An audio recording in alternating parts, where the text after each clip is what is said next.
I'm Zoha, and I'm in my fourth year of study at IIIT Delhi. And this is Angel. She's in the third year in IIIT Delhi, and we're both WTM scholars. And I received the scholarship in 2018, and Angel got it in 2019. So today's session will be us guiding you through the process, the pre-process and the actual process of what happens after the application deadline is done with, and you move on to the interview phase and everything in between. Even for those who don't, who are a little in doubt about whether they should apply or not, I would recommend that you sit through the session, because we'll be sharing a lot of general tips. And since most of you, as I can see, are in your first and second years, these tips will definitely help you throughout your undergrad. So you guys can listen in for that. Apart from that, once we are through with the whole slide deck, we will be opening the floor for questions. So, in case you guys have any doubts throughout the PPT, you guys can just note it down somewhere, right? And we will take them up later.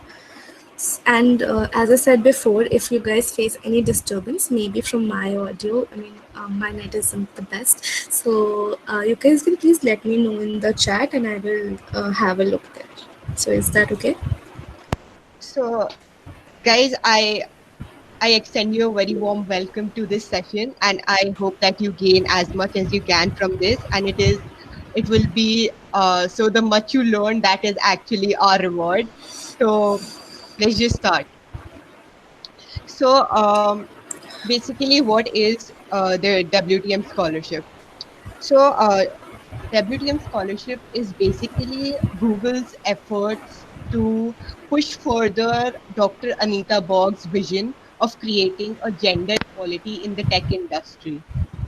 It basically wishes to encourage women participation and leadership in the field of technology. Currently, it is held for three broad regions. The first is North America. The second is EMEA, which is Europe, Middle East, and Africa.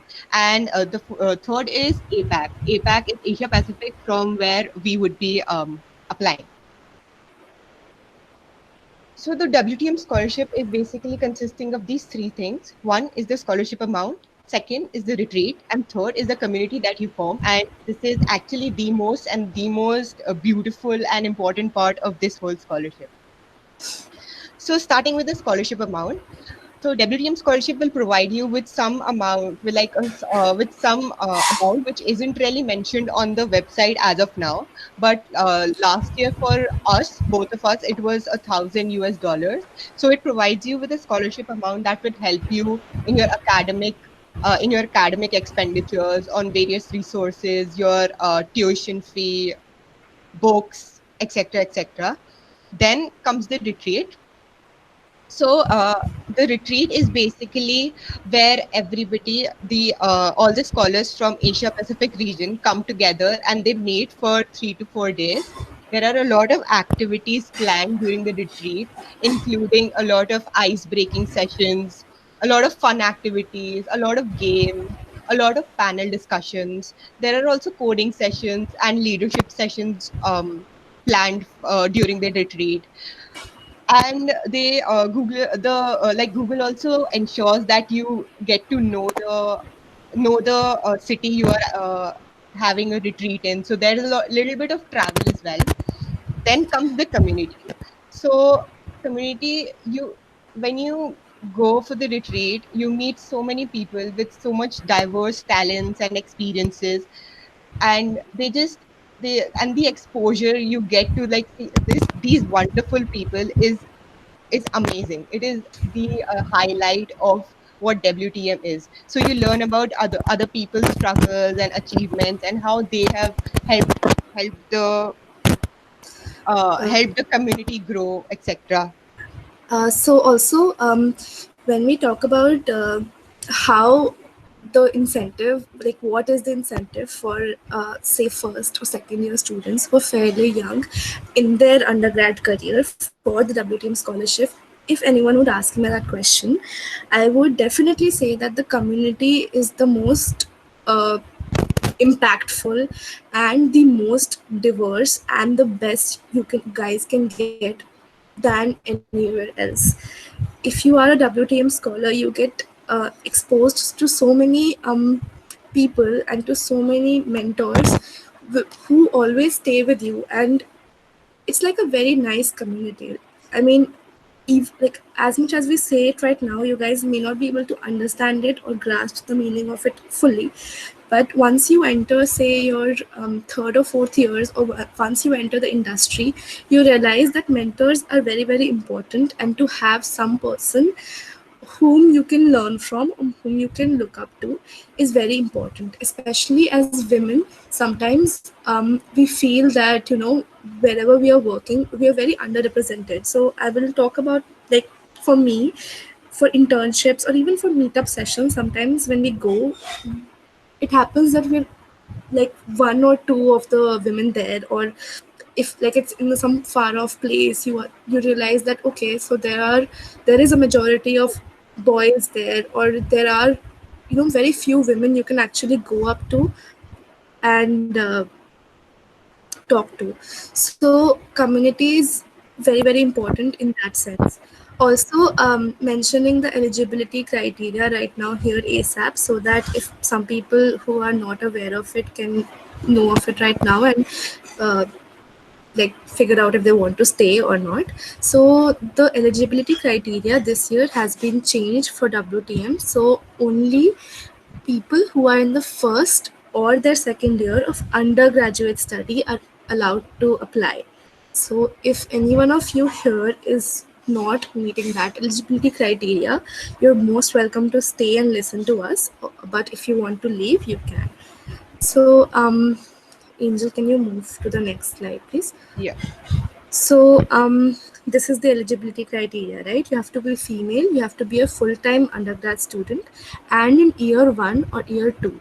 So, also your program. So, in Triple IT, especially, we have a lot of CS related fields. All of you are eligible to apply.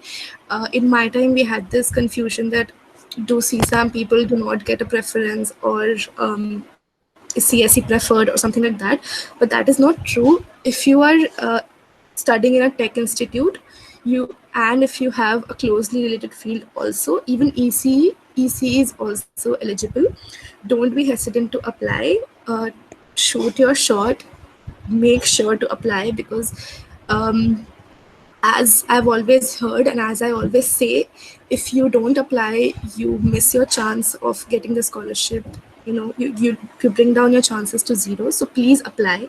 So all of you will be eligible if you're in year one and year two, or of a closely related technical field. So just clearing that out right now so that you guys can decide and if you want to stay or not. So Angel, you can take over now.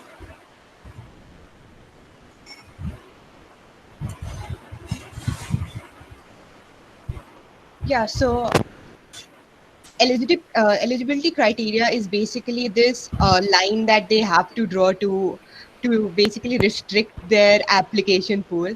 But who is this scholarship actually for? So you need to have passion for technology, and you need to work towards increasing the involvement of women in computer science. That is what this scholarship aims to do. And then it also wants that the people getting this scholarship are also in line with the goal that this scholarship wants to fulfill. They are looking for people who are leaders, who take initiative and want to have a positive impact around themselves. So I shall be moving on. So a lot of changes have been implemented this time. So firstly, applicants, as we just said, that only first and second year undergrads are allowed to apply for this scholarship. For others, there is this link which you can basically fill in, so that any opportunity that comes up, Google can just send you a mail and see if you're eligible. You can apply for that. So in both of our times, this wasn't the case, and people from all across the what do you say, academic levels, like Asia Pacific. Yeah. BTech undergrads, MTechs, PhDs, even people having their own startups would sometimes just apply and get the scholarship, but they have restricted it this time. So countries, initially the whole of Asia Pacific, which in addition to the countries that I have listed here, in addition to these, it would involve countries such as New Zealand, Australia, Japan, Singapore, etc. So all of those countries would have a common retreat, but this common retreat and common application process. But this time they have separated these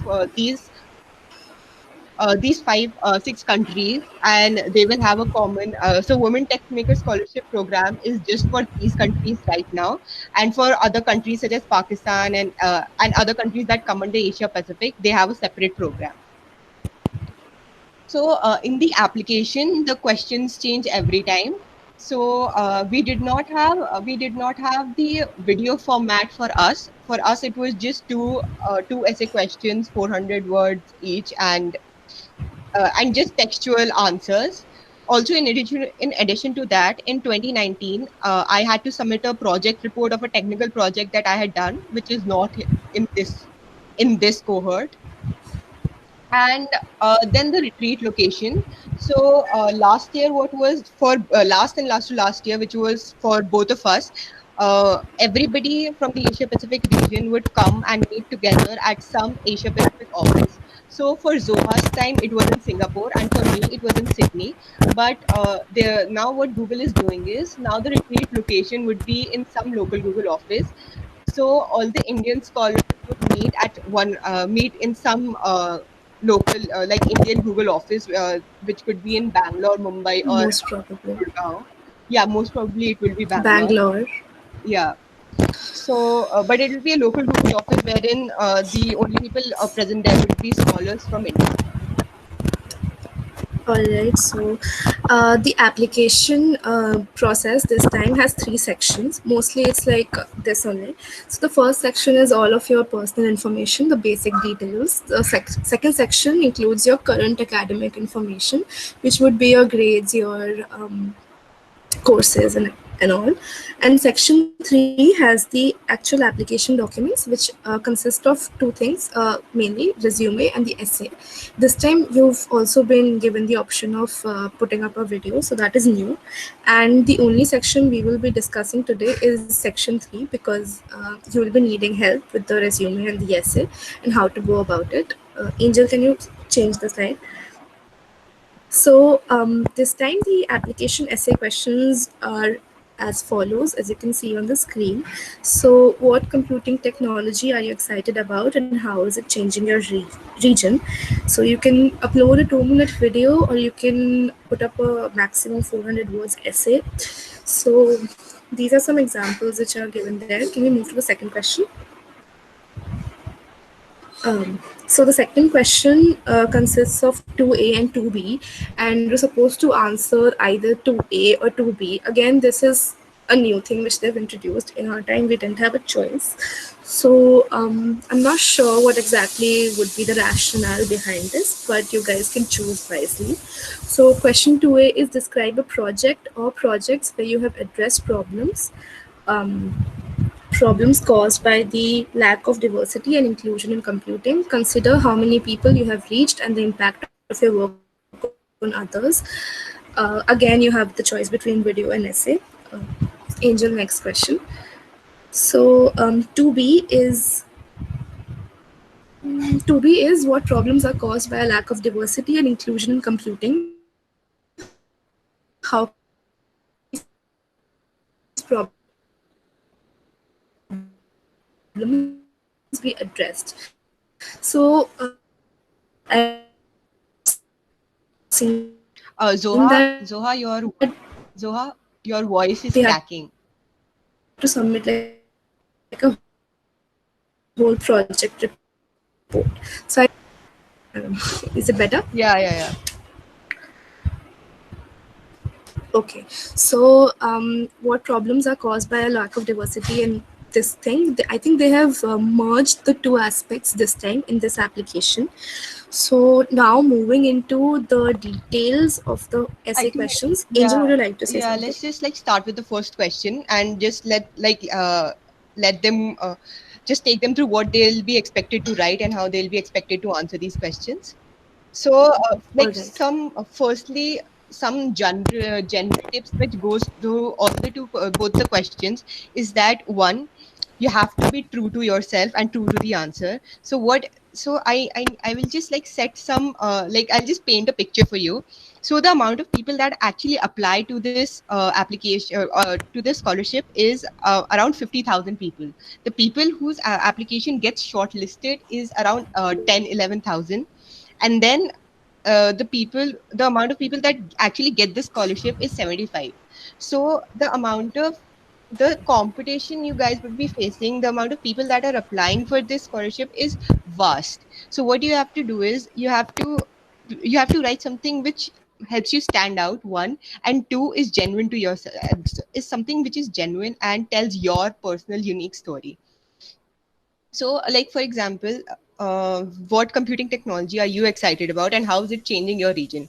So, writing a very general answer would certainly not help you cut above other applicants. You have to tell your story and how is it, and how technology is close to you, and how is it changing your region.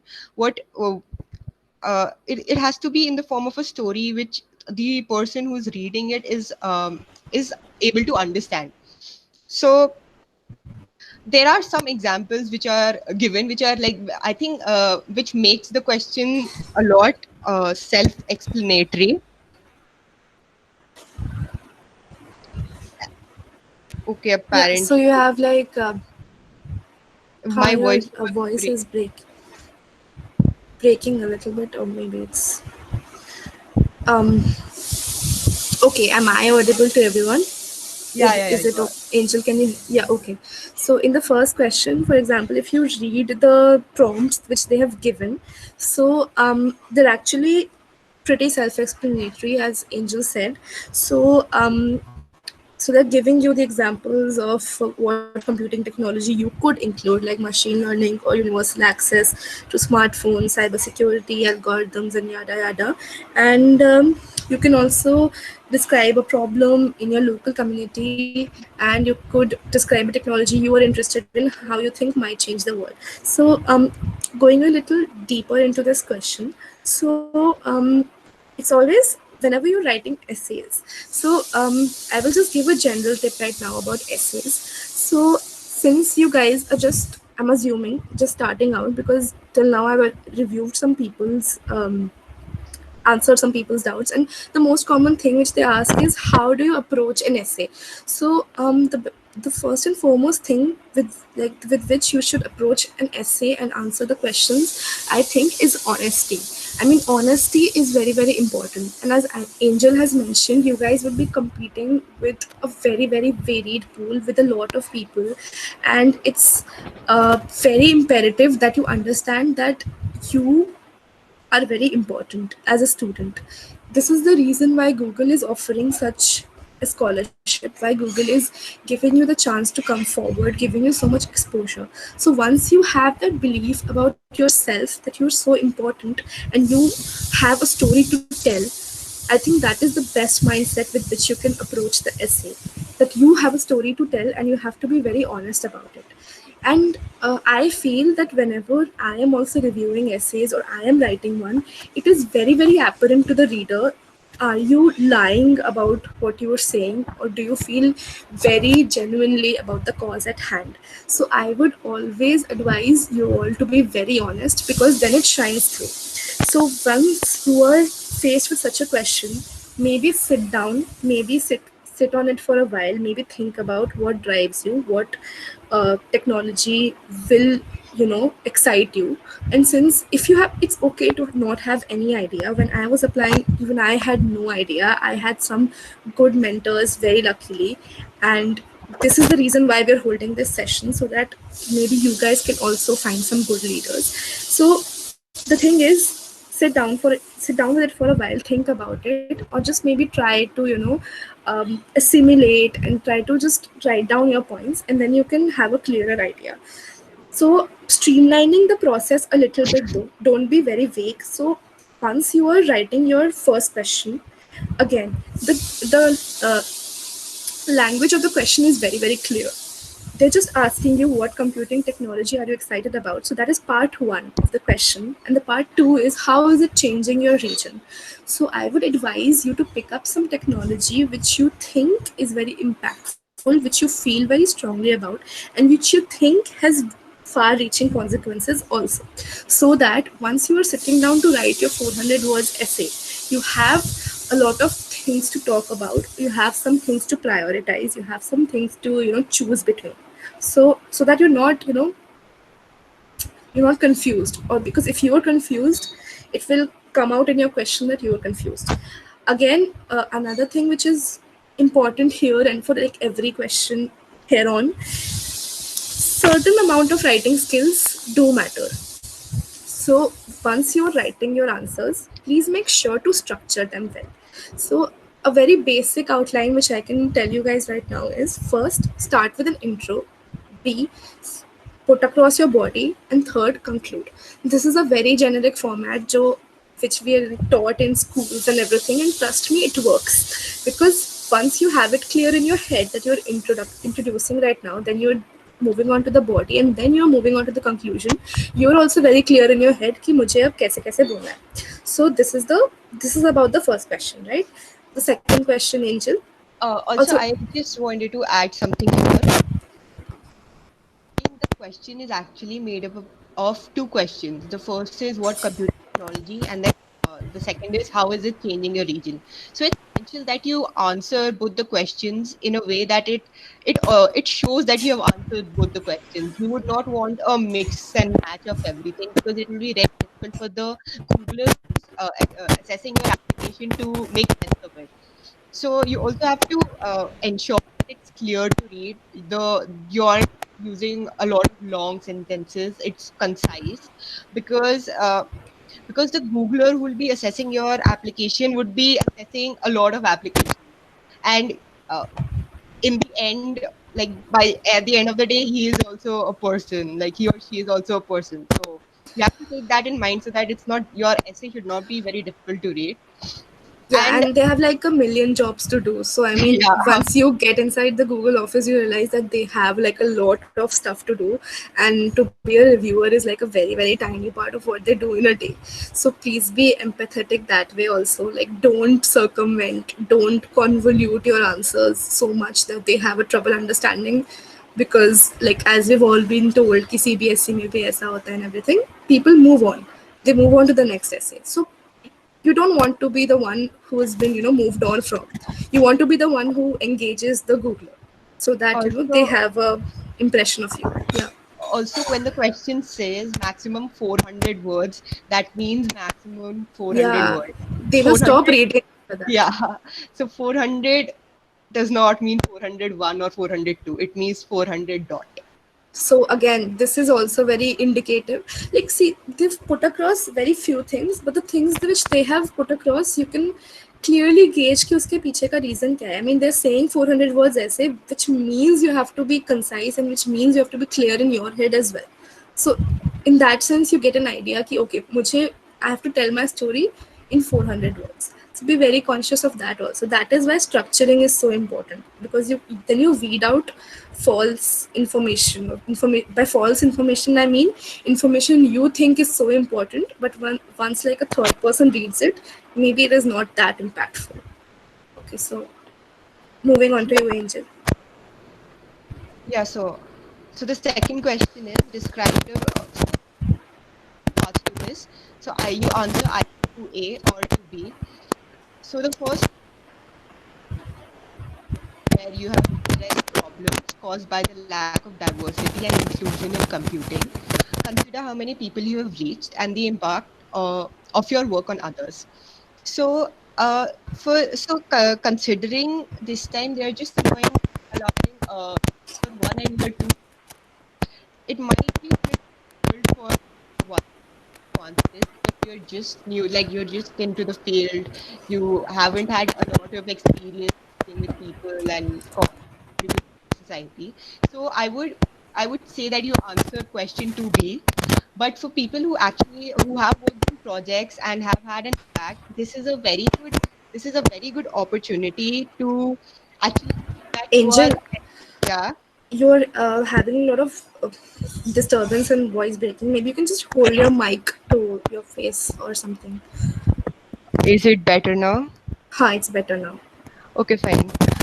So, where was I?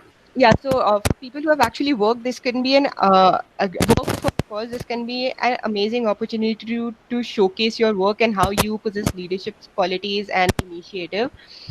So, the general guidelines remain as we just discussed for the previous question. Can be counted as a contribution. It's not just volunteer work. NGO is a good answer to this question, but not the only answer that you can write in here. Um, Other than that, you can, if you've mentored a hackathon, if you've participated in an all women's hackathon, or you've mentored like an all women's team for some technical project in your school, anything that tells your story, anything that tells that you've taken an initiative is a good contribution and fits this answer really well. So you should not think that this is a very small contribution. No contribution is small, believe me when I say this. Everything you are doing is like a step forward towards the goal of this application. So don't think that this might be very insignificant what I have done. If you've if even if yeah, like you've just conducted a coding session for 10-15 girls in your college, and then just like given them the confidence that yes, you can code, and it's not just a guy's thing. Even that is a very big contribution towards this question. So, Zoha, do you have anything to add here? Yeah, so as Angel, also one request to like everyone else, can you all please mute your mics, because sometimes there is a noise from someone's end and then we can't figure out which one it is. So it will be very helpful if you all just mute your mics, and mine and Angel's will be on. Once we move to the question session, then you can all, turn by turn unmute, and then we can talk to you guys. So as Angel has mentioned, one point which I would like to highlight the most is that, as she said, no achievement is big or small, it is an achievement. So, if you are proud of something about you, don't be hesitant to write that down, don't be hesitant to include it. Trust me, as 17, 18, or 19-year-olds, you guys have very, very far to go in life right now. And please be very proud of your achievements. However big or small they seem to you, they may not be so small to someone else. So you all have like a story to tell, and you all have some uniqueness about you. Please don't be hesitant to let it shine through. So there is this aspect which we always cover in while we're talking about WTM, and which I would like to introduce now. I think sometimes all of us face this problem of having an imposter syndrome, where we don't realize that, we are very doubtful, we're very critical ourselves. Like, this is so little, like what I'm doing is so little, or what I've achieved is so little, all of that. So try to move past that. I know it is very difficult. I know it is very difficult for first years or second years who are so busy with their academics already to, think about this actively, to think about such uh, such deep thoughts about, what you want to be, what you have done, where you want to go. But trust me, it really helps to center you as an individual once you start doing that. So moving on to the presentation bit, because this will get too long if I get into it a lot. So Angel, can you um, switch the slides, or if you want to Yeah, add? yeah, I just did. Hmm. Okay, so this one is the 2B part, right? We're supposed to discuss 2B now. Yeah, yeah. So 2B is what problems are caused by a lack of diversity and inclusion in computing. How can these problems be addressed? So again, this is um, seemingly this is a very generic question, right? So all of us now in 2020 know. what problems do we feel are there in our tech industry, or even in giants which operate in the industry. So all of us know that there is a lack of diversity, there is underrepresentation in the STEM pipeline, right? So people tend to drop out once due to various reasons, due to being as women sometimes we have to manage our careers as well as families, or we are expected to do to manage both careers and families. And especially coming from India, we see this a lot in from people who come from different backgrounds. We see different stories which they have, different stories of struggles which they have.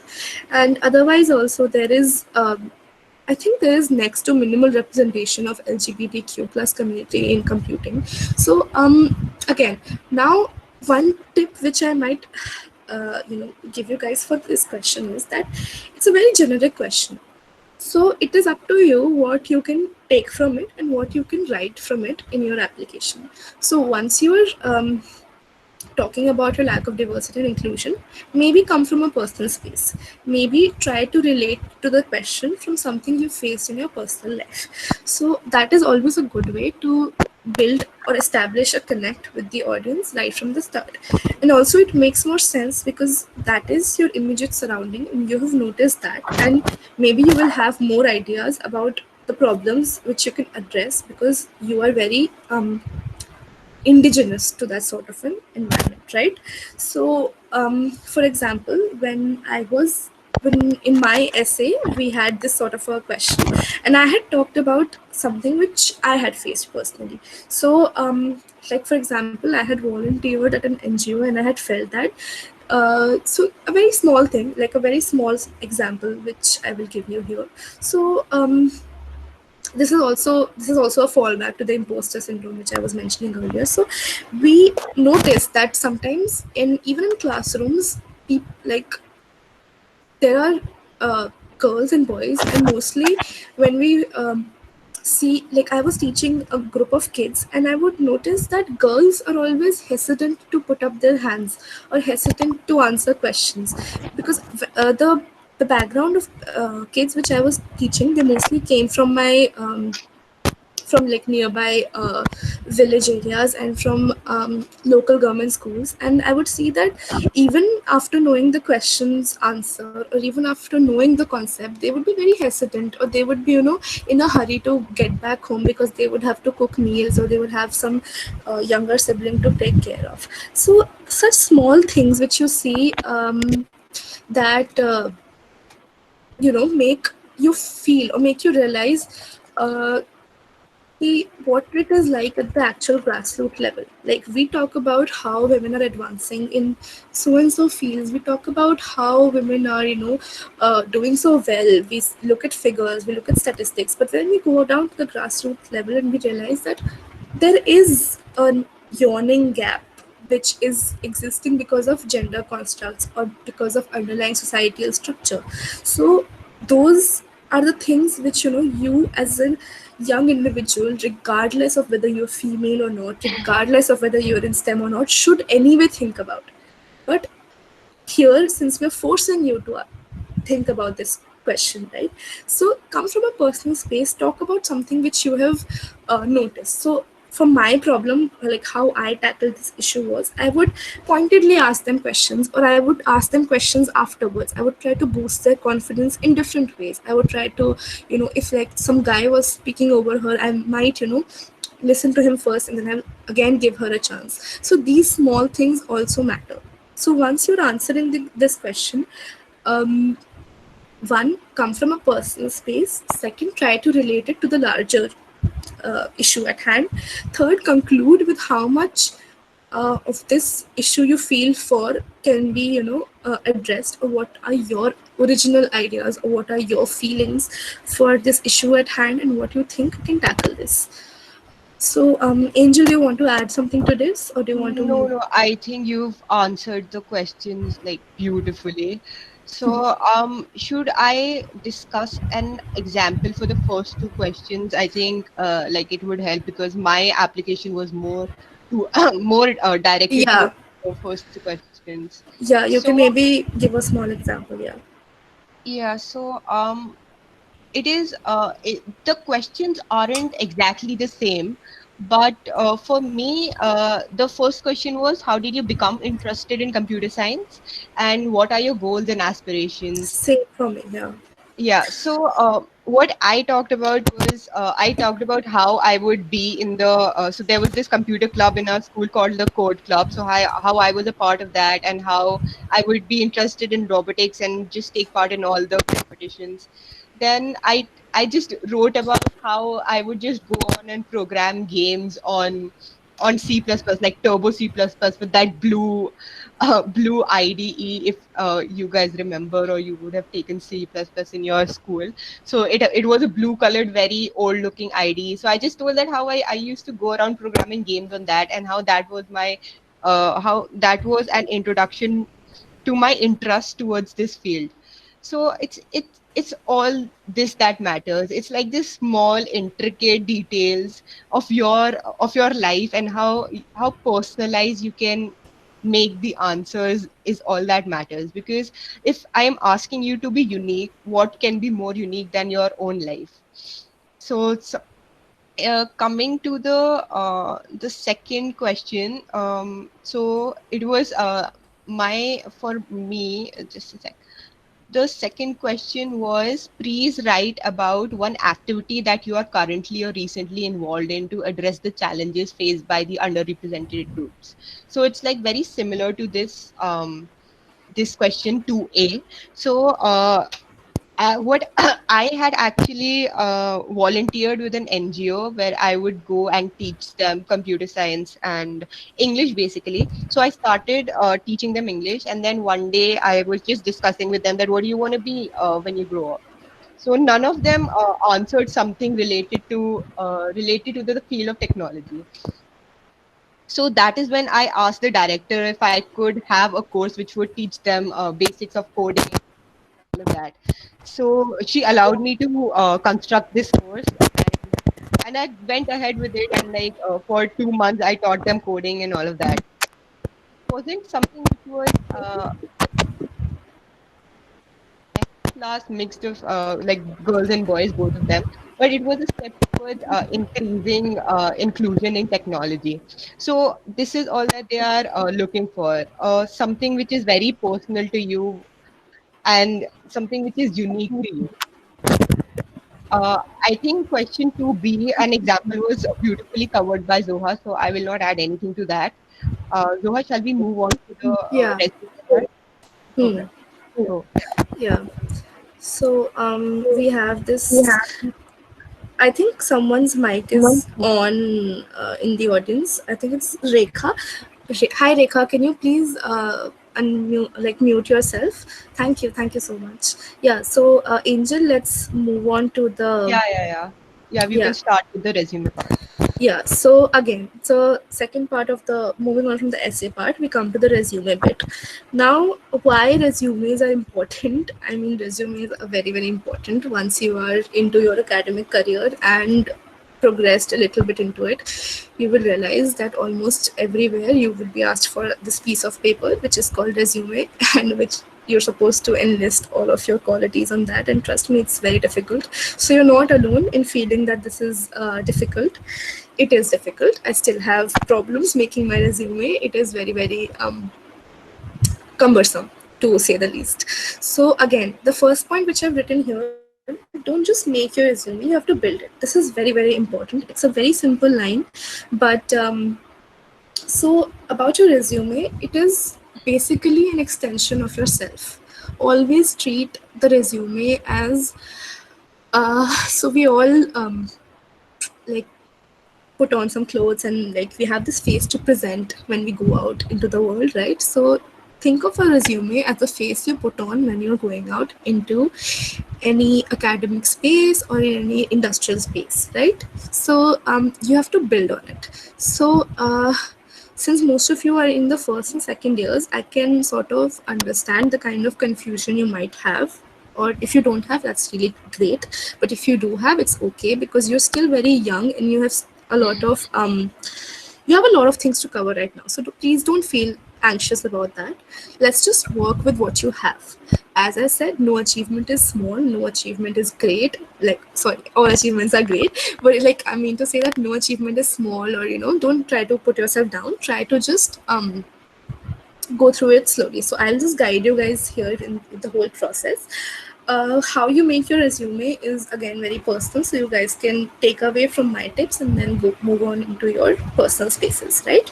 So what I mean by building it is that, as I said, that you have to maintain a sort of a face or maintain a sort of profile. So again, this builds upon what technology. So since we're talking about tech right now, so you must have written in your essay what technology you are interested in, right? So again, it would help if you have done some work in that field. It's not mandatory, it is purely optional, but if you have, don't forget to highlight it. That is why I'm bringing it up here. Even if you've done some sort of an online course or done some sort of a, maybe you can put it as a section under your resume. So when we talk about building your resume, I talk about making a profile. So you must have some sort of skills which you've acquired in your first year and your second year, and then if you do have work experience, you can maybe connect the two and you can present it in a way that it is clear to the onlooker that okay, so this person says that they're interested in this technology. So say Angel has made some gains and she has enlisted her um, skills as turbo CPP. So she will just, maybe she will have a project which she has done on that. So maybe she can connect the two together. So do you get my drift how this whole thing works? So because as you progress through your years, you will have more and more things to add. So it is important where to add what and what to include, what not to include. So read through that, sift through that, and then that is how you go across making your resume. Again, as with the essays, a resume is very concise, right? It's a very small piece of paper, ideally supposed to be one page, as we all hear. So be very forthcoming and be very direct. Don't embellish. I mean, I've seen so many people, they make like 3-4 page long resumes. Understand that there is this person who will be going through your resume. Once the person reaches page 2, they will more or less be very bored, or they will want to move on, or they will want to they'll be like rushing through the whole thing. So try to engage your viewer with your resume as well. You can, it is important, and I've seen some resumes which are so beautifully structured, so aesthetically structured, and your eyes fall on the correct things in the first glance, and it helps the onlooker as well, because again, with the viewer psychology, you can think about it in this way. If I want to if I have A, B, C, three achievements, and I want to highlight B achievement for a particular opportunity which would match well with B, then do it. It's in your hands, right? You want the person to look at B, so make him look at, or make her look at B first. So it all boils down to how you're structuring your resume. So again, don't unnecessarily talk about stuff which is not important at hand. Again, resumes are very, very there is this one rule which you can follow, that a resume is never one size fits all, right? So if I'm applying for some job, I will tailor my resume to that job. If I'm applying to job number 2, I will tailor my resume to job number 2. So again, if you're applying to WTM, tailor your resume to WTM. So if you have talked about it, always helps to have a resume which touches upon the points or connects in some sort of a way with your essay. So if you've talked about some project which you've worked, then include it in your resume so that the person can see. And again, you have to be very smart about this. So since it's a 400 word answer, you cannot include the word in it. You will have some things which you have to leave out. So try to include the things you left out in your resume. Maybe if you're talking about a project, include the details in the resume. So that works then, because then you have a resume and essay which are complementing each other very beautifully. So that is that should be your intention. Okay. So again, as I said, it's an extension of yourself. So make sure that you're portraying the things which you want to portray. Don't get lost or don't get confused with the technicalities. Also, focusing on an all-round growth is also a good idea. So if so there I remember this case of a person who um, had like she had some side hustle along with her main academics, or she if you have some skills which complement your academic life as well, because you're a complete person, you're not just a robot who is going through academics and rutting like rattoing up your answers, or just coding, or just I don't know, having long debates about which language is best or which language is better. So you're a whole person, right? So trust me, Google wants to know what kind of a person you are. That is why they're, organizing this whole retreat. That is why they're organizing this whole meetup, because they want you to be there. They want to connect with you. They want to connect with you as a person. So if you have something which you are proud about, which you have as a side hustle, or maybe as some sort of a skill which you're very proud of maybe a venture which you started all by itself, all by yourself, include that, because you've obviously invested a lot of time in it. It obviously shows leadership. It obviously shows good organizational skills. So include that. Do like I hope it's clear what I'm trying to say. Also, please let me know in the chat if I'm getting too verbose, or if I'm getting too difficult to follow. If you guys want to, point out something, you can let me know in the chats. So, focusing on our last point now, be aesthetic attentive. So this is something which we tend to ignore in the rush and the whole bustle of it all. So what happens is that sometimes your resume is like a little too cramped. So sometimes you have like a lot of words which you've put on there, and a lot of things which you've put on there, and then it becomes very difficult for the person who is reading the resume to gauge ki, uh, sorry for my phone. I think my mom will pick it up at some point. I'm really sorry. So focus on how you're presenting your resume as well. So if you are using a font size, be attentive to the font size. Be attentive to the font style. Please don't make it a Comic Sans font, or make it a frilly font. I've read some resumes which go that way, and no, let's just not do it that way. Okay, try to use like a neutral font. Use Helvetica. Okay, so or use some sort of a font which you have, which you think is normal, and not I'm not saying use a serious font. Just use a appropriate font. Just use your senses. Use your common senses in that. So font size, then how you're visualize, like how you're putting your things, like how you're sectioning out your resume also matters. So if you're using a template, please don't become a slave to the template. I've also seen this, that there are online templates which are available on various platforms. You can always Google that up. So sometimes people fit things into the template without thinking. So it's good that you're using a template. It makes your resume automatically structured, but also be mindful of the fact that uh, you don't have to be a slave to the template. Just design your own, or just look for one which better matches your content, because sometimes you have content which is spilling over, sometimes you have extra spaces, and it doesn't look so nice, and doesn't look so tidy when you look at it. It's okay if your resume is simple as long as it does the job, right?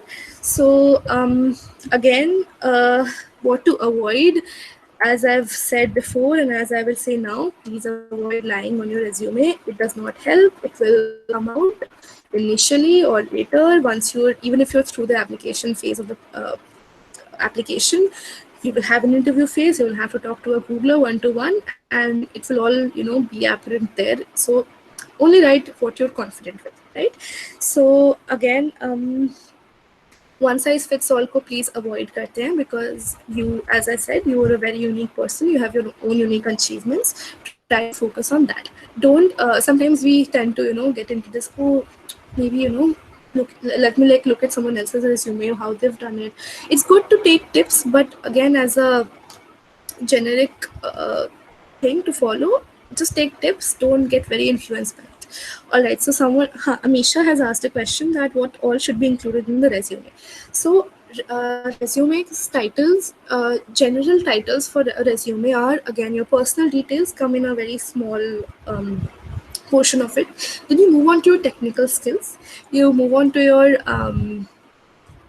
courses. Sometimes people mention their courses. If you've done some interest specific courses, like say it could be ADA, analysis and design of algorithms. It's a good course, so you can include that. Or maybe you've done some sort of a specialized math course, or you've done a sort of specialized ML course. Um, Given the fact that you're all first and second years, you may not have it in your university, but you may have done it alongside your um, degree, so you can include that. So online courses, your skills, and then the most important part to be included in your resume is your projects. Right. So yeah, you can note down your questions, but this is a good point. I can just maybe get it done with right now here, so that the Badwala questions get a little um, stream down.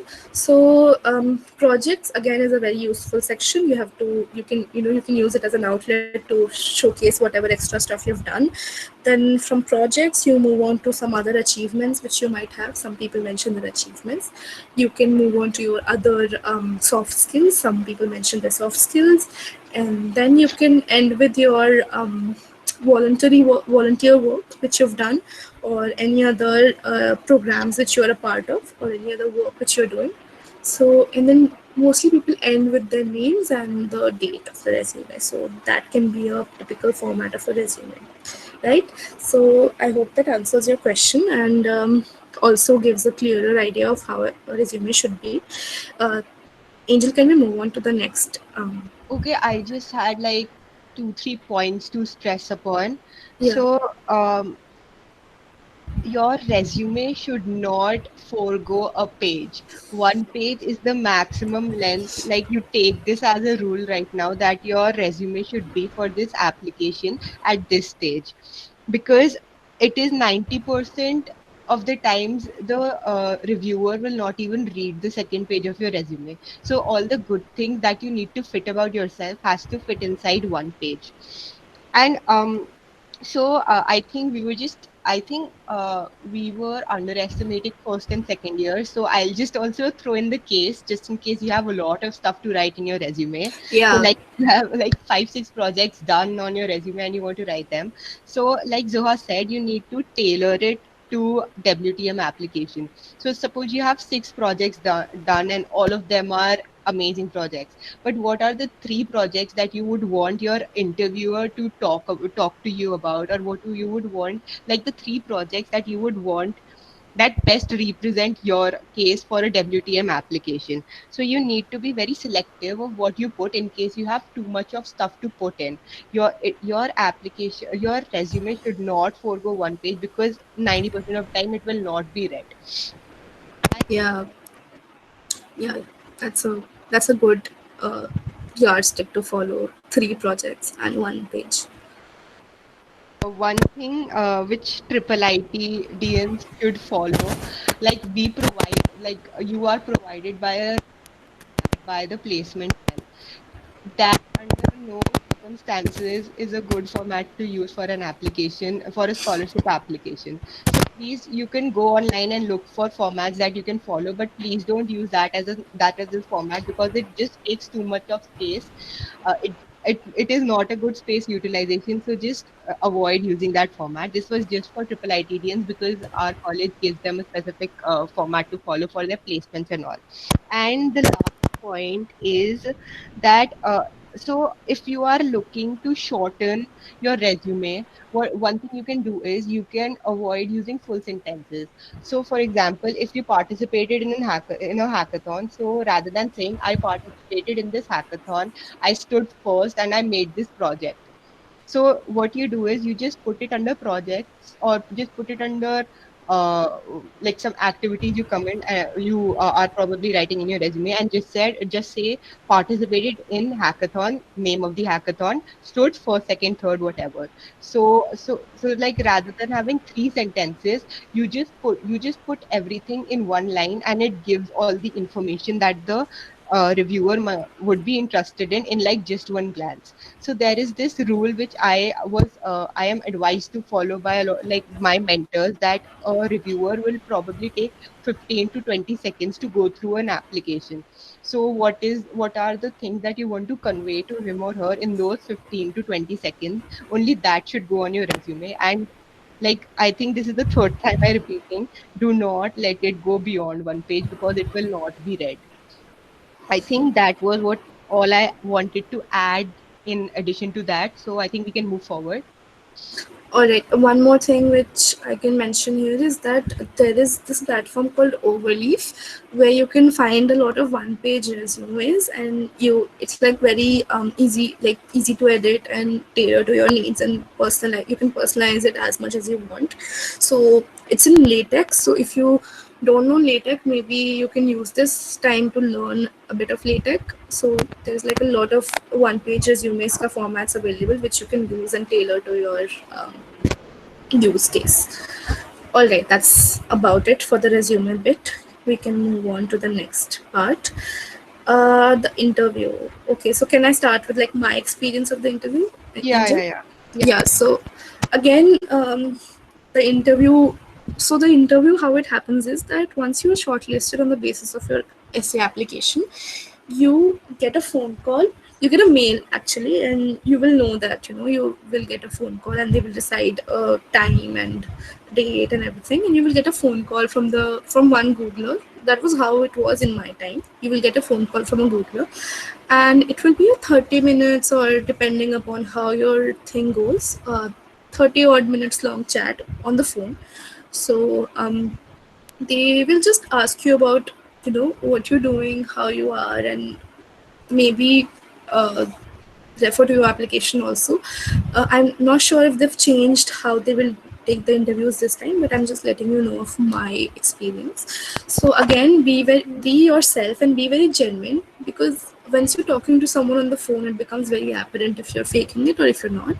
And you should go through your application very thoroughly before your interview, because the questions, if they ask, will be from your resume only. As I said, resume is the thing. Resume and the essay is the thing which you've put across to them, right? That is what they know of you, so that is what they will ask you. So it's a good tip to add only the things you're very confident in and you want to be cross questioned on. So this is a very like common sense says that you add things which you're very confident about, and you can be thorough with them, and then they will ask you questions. Like, they're very friendly people, and they will just ask you normal questions and you can go through it with them. So prepare yourself for certain questions, like tell me about yourself, or what are you doing right now, what things are you working on, what drives you, what kind of a project are you working on right now or in the past, what did you do in that, what did you do with it, like so on and so forth, leading questions, and giving you ample space to talk about yourself. I'm not sure if we should focus that much about the interview part right now. Maybe we can have like a another Angel, what do you say? Or should we move on to the next one, or do you want to say something about the interview? Um, I don't think so. Like, there's much to say. It's just Yeah, like yourself also. So one thing that you must take into account here is, so I think from what Zoha said, it is apparent that nothing should go on your essays that you can't justify in your yeah. interview. So everything in the interview would be from your essays, from your work done, from your outlook, your perspective, and your resume. So it has to be everything that you can justify in the interview, and you will not just fumble or make it apparent that you are faking it or something like that. So lying at any point in your application, starting right now, is not a good idea at all because they will get to know. You're setting Because up, you're setting yourself up for failure basically if you're doing it right now. yeah, so exactly like I said, just write your contributions in the way they actually are. Don't like upscale or downscale them. And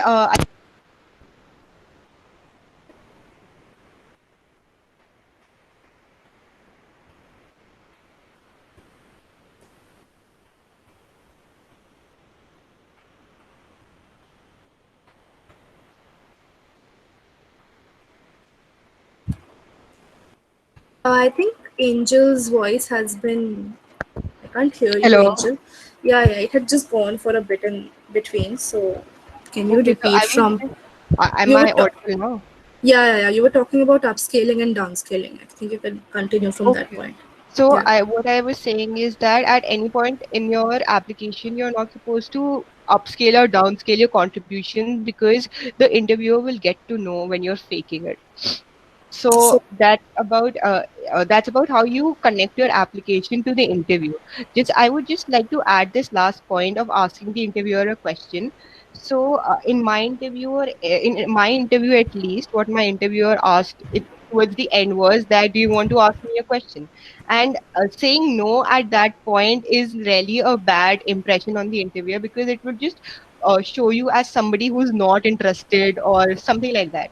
So it is necessary that you prepare a question for the interviewer as well. If she or he asks you that question, that asks you to ask him or her a question, well and good. You can just like, you don't have to think a lot about it at that point in time.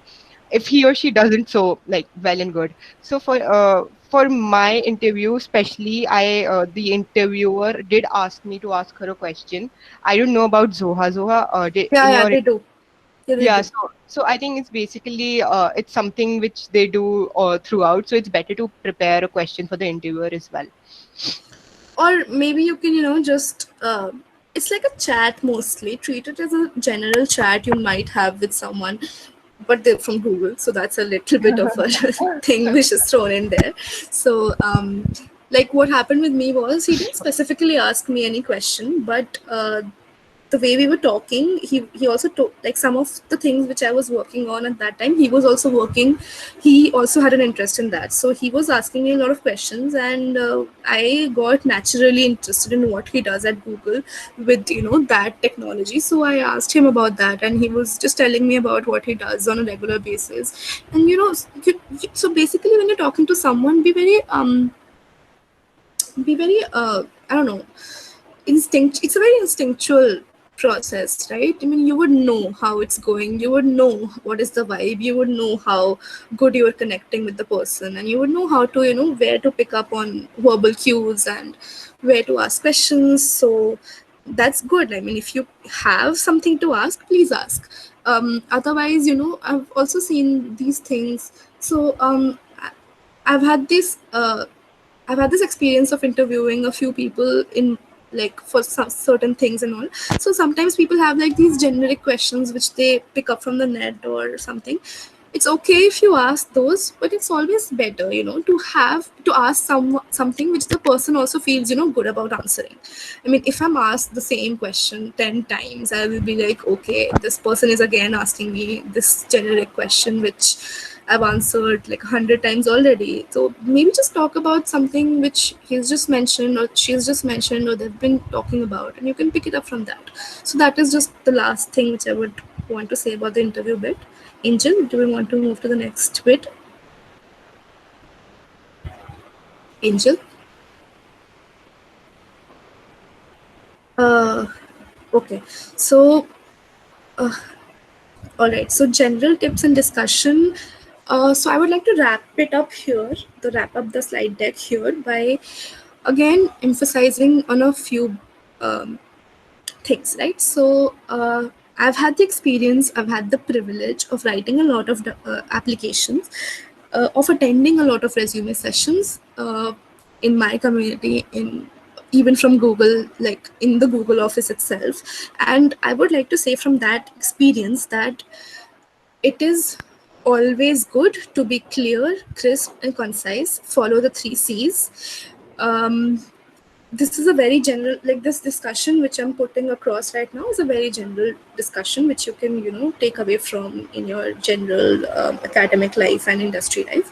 So it will work for most of the questions you will have to answer. So be clear, be crisp, be concise. Don't lie.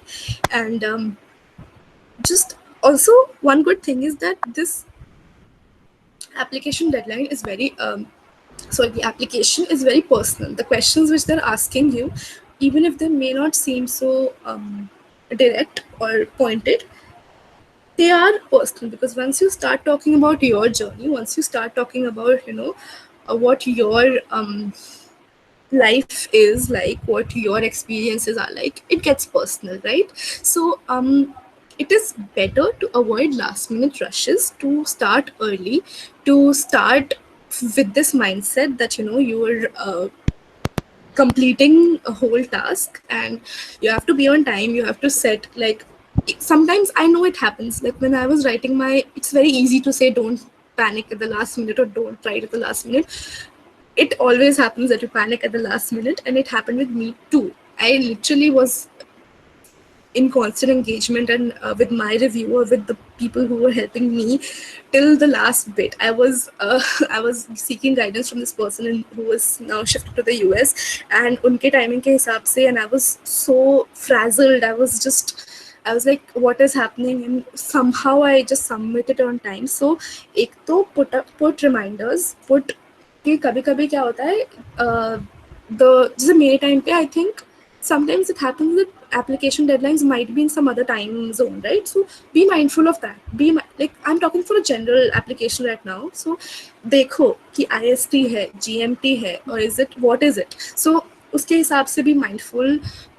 If you don't feel like writing one day, that is okay. Don't write that day. Try the next day. Write when you want to express yourself. Try to write well. Try to write from the heart. So जब आ रहा है तभी लिखो, don't try to force yourself, right?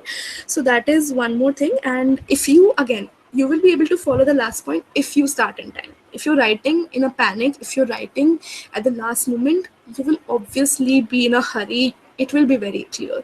I know the difference between a hastily written sentences or hastily written paragraph and a very thoughtful and a very detailed, laid out, structured paragraph. It is apparent. It is apparent in the way you communicate. It is apparent in the way you're using your words, your sentences, how you've organized yourself. So it is clear. So sometimes we're very lacking in our intuition for how it looks to the viewer. Try to look from the viewer's perspective also. Okay, so again, if you're avoiding last minute rushes, you can also get feedback on time. Understand that the person you're asking your thing to be reviewed from is also a person, is also someone who has time commitments, work commitments. Right now in this lockdown period, it might get difficult for you to acknowledge that, oh, सब तो घर पर है, or maybe like that. But be empathetic, be mindful, क्योंकि you have an essay, there might be a lot of people like you who will have an essay, whose essays will be reviewing while the person is also working. You also have other work commitments to work around with in addition to your application. So be mindful of that, be mindful of the other person, and just avoid last minute rushes. All right, so if you're mindful of this from the start, you will eventually have a very small bit of a last minute rush. You will always have a last minute rush, but it will be small. So that's it. And don't embellish, don't lie. And I think that's all. So yeah, so that was a picture from my retreat actually in Singapore, and that's like the picture of all of our scholars. And I included this picture to remind you guys that just look at it. Like, it's such a happy picture right now with all of us locked down and quarantine. It's such a happy picture. It reminds me of the times I spent in Singapore. It was my first international trip.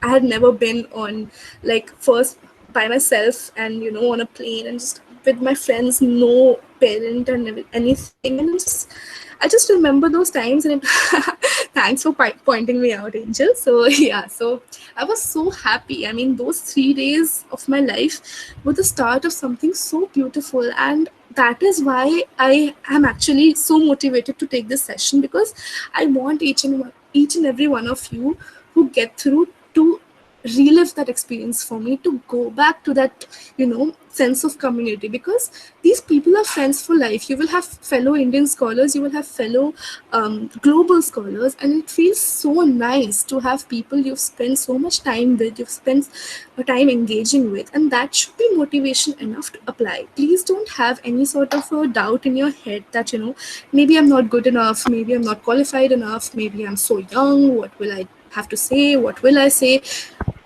Don't do that, okay? Just try to apply. Even if you apply, you have a shot at getting selected, and even if you don't get selected, don't feel disheartened. It's be it's one of many opportunities to come, so just treat it as one. Don't make it your life goal, don't make it something very big, but it is a very good experience to have. So please apply. Don't put so much pressure on yourself, just apply. And sit back and relax. All right. So, with that, I think we've come to the end of the slide deck officially. And lots of luck and lots of best wishes for your application. And now we will open the floor for questions, Angel. So, Yeah, just like a shout out to women in tech of Triple yeah, IT to for thanks for organizing this session. yeah, So thank Thank you you so much, guys. so It was all much. you. So, okay, so questions, I think we have, right. So, Angel, would you like to start with the questions which we had received? yeah, just a sec. So guys, I think this is a nice way to go about it. So yeah, so it would be a nice way to go about it. So we collected some questions as a Google form. So the entries to that we'll be discussing first. In the time, you can write down the questions that you have on your in the chat box, and we can just start taking them up, because the questions that we received kind of cover the doubts that you might be having. So thank you. So I'll just start speaking the questions and we can answer them. Okay? So the first question is it better to make videos for the essays or have a write up?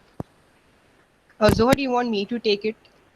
Yeah, yeah, you can take this one. So, guys, there is no preference given to any sort of format which is mentioned there. It is just the content which is evaluated. So, from what I can like conjure of why this was introduced this time was basically so that it's a 2 minute. So it's basically a 2 minute. What do you call? Angel, your voice is not audible. Yeah, yeah, yeah. So, Now it is. the reason why I think that this was introduced was just to have a cap, so like a 2 minute cap on the amount of time that the reviewer has to spend on your application essay, like that essay question. So there is no what do you call preference given to any of this format, so you don't have to really worry about that. You just write it in any format that you find comfortable for yourself. All So right. the next question we have is, as we have to submit the latest academic scores, my college has not yet provided us with the results. So how do I proceed? Um, So, Angel can actually answer yeah, this one because there is this WTM group which I'm a part of, and someone had actually asked this question already there.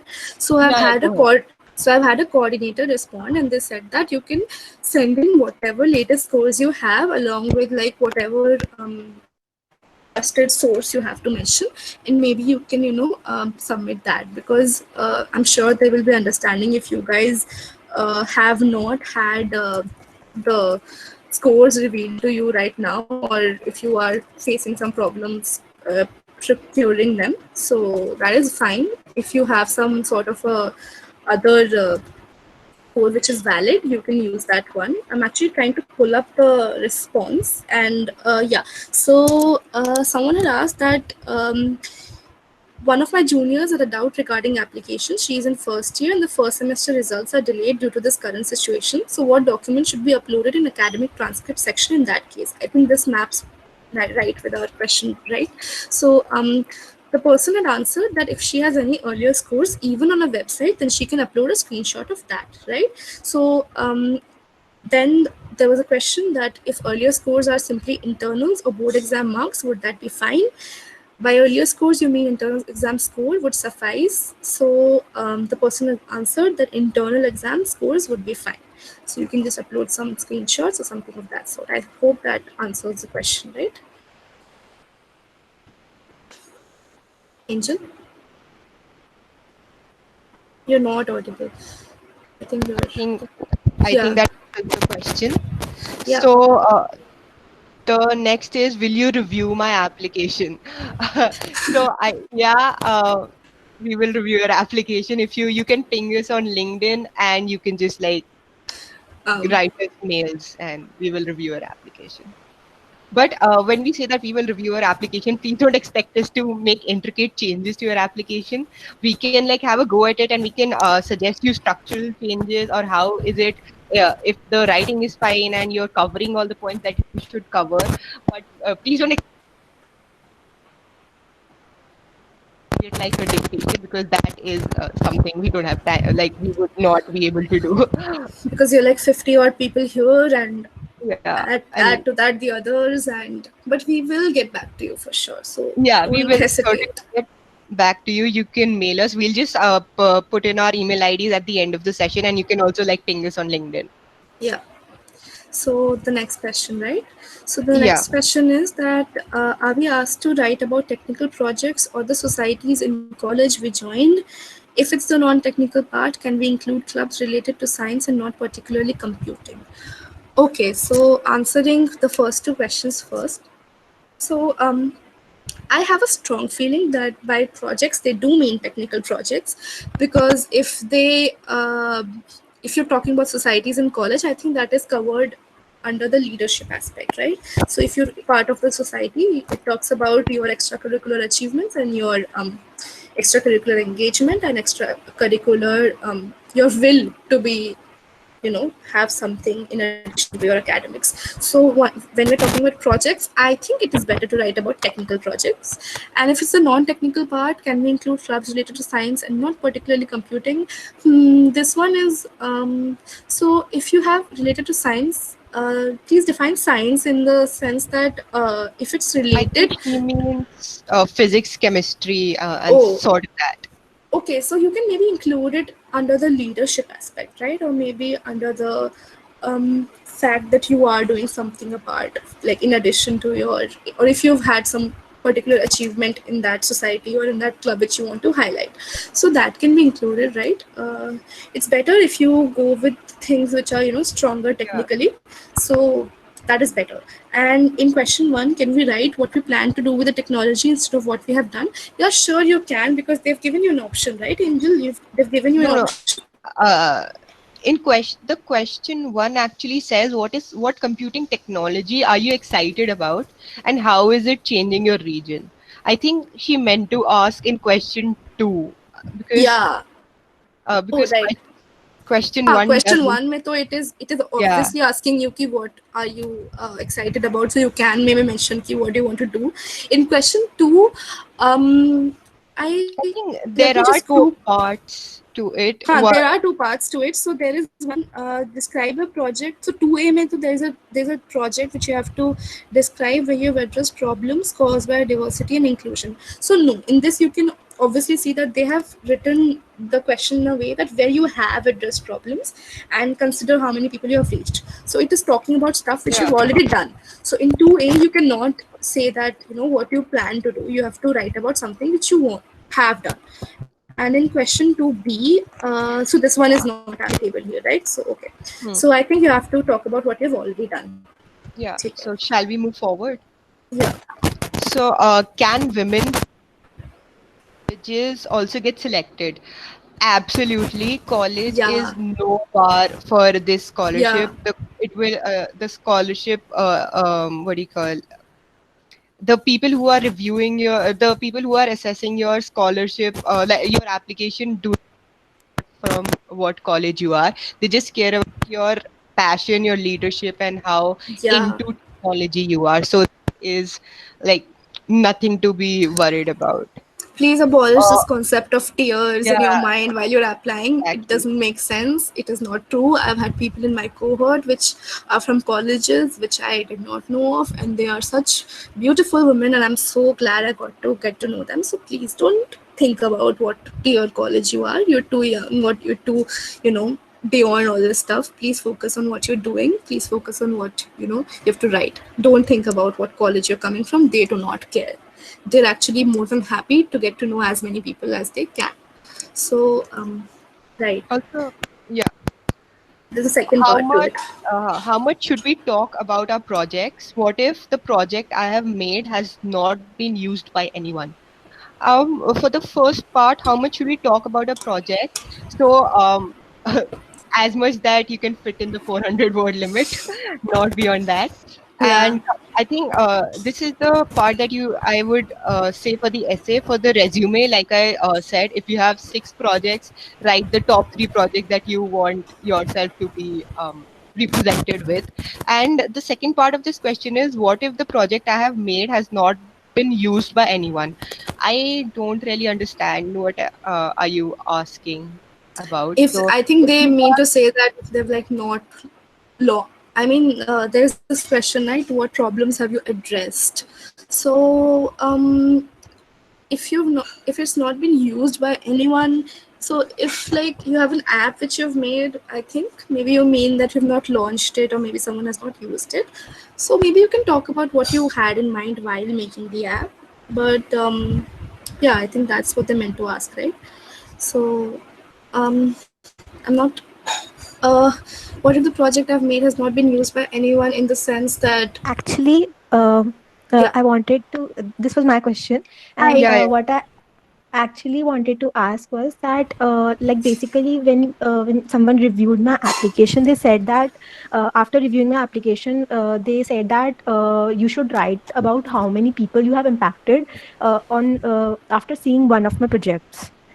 oh, So, okay, so that is what I am saying, because my project I have not basically launched it, and the I have made a website, and I have not basically made it like very public. So okay. But there must be that is some what. sort of a. So, hi, Sachi. Thank you for staying with us till the end and asking this question. So, maybe you had met, like, you must have made the website for like with some particular objective in mind, right? So maybe you could Yeah, talk yeah, about that. Maybe you could talk about the intended reach, or maybe you could talk about the future plans. Or if yeah. it's always better to like talk about some project which you've already had the opportunity to have been reviewed by someone, or which has impacted someone, and on some scale, maybe it's a college project, or maybe it's a side project which you did in some internship. But Hmm. if you don't have that sort of an engagement right now, maybe you can talk about future aspirations and what you had intended to do with it from the beginning, right? So we can Okay. work with that. So I hope that answers the question Uh, now. Yeah, Also, yeah, yeah. guys, just one thing which just popped up in my mind. Just because for us, the way the application was getting presented was in the form of two text boxes, and we just had to write in our essays into that text boxes. But for you guys, it's a PDF that you have to submit. So you can leverage this opportunity to include images of your work and your contributions and everything. So do include images if you can. It's not a Right. not something which you have to do necessarily. So just don't overdo it, like by including images that do not fall in the context. But you can use this opportunity to actually have some images supporting your text. Yeah, I think like don't go with selfies to include in your essays. So I had to submit a PDF, so I can talk about this Okay. one. So um, don't include selfies, don't include unnecessary images. Again, images, as we say, images speak, a lot more than the text. So if you are talking about, say, a hackathon which you won, right, just giving an example, and you want to talk about, so instead of talking about how you won the hackathon and everything of that sort, maybe you can just substitute a picture of you holding a certificate or something like that. You're cutting back on the words, right, which you can use for something else, right? So that's how it helps, that's how adding images helps. So moving on to the next question, what is the process after application? So I think we did cover this in the call. Is Khushali with us right now? So if Khushali, you want to ask someone something else, I don't think she's in the call. Oh no, she is Khushali Verma. So Khushali, do you want to ask something specific regarding the process after the application? Because I think we covered the interview bit, covered the retreat bit and I everything. think let's just okay, All right. okay, So, okay, okay, fine. So, we'll move on from this question and yeah. go into a very pertinent question. I am unable to restrict to the word limit of the essay. What should I keep in mind to write an essay under the specified word limit? I think regarding this part of the question, I did specify a lot of things, a lot of tips you can follow. Uh, but reiterating them right now briefly would be, so whenever you're writing an essay, we were always told in school ki, I don't know, my English teacher used to tell me in school ki whenever you're starting out writing an essay, form an outline in pencil in like before you start writing your answer. So that tip has worked well with for me until now, and you can always, outline your essay, you can outline the points, you can just use a pen and paper. It is very good to use a pen and paper. We don't have to forget paper right now in the this whole online application thing. Just sit down with a pen and paper, write down your points, write down what you want to talk about, write down what drives you, or maybe you can just form a word map or a mind map of sorts, and then you can. Because sometimes it happens that things are very confusing in your head. Once you put them on paper, they make more sense, and you can prioritize them better. So this is one tip, and the second one is which Also, Google. Yeah, yeah, I'll just add one other tip here. So what you can do is you can read your essay sentence for sentence and just like ask yourself, is this sentence actually required? Is this making my is this adding any value to my essay? Is this not redundant, or is it giving some new information to the new information or supporting the information? The sentences just shouldn't be redundant. That is yeah. how you can shorten the the length of your essay and actually Also, have it under 400 words. But believe me, getting it like even 410, like that is something you shouldn't do. Stick to the word limit.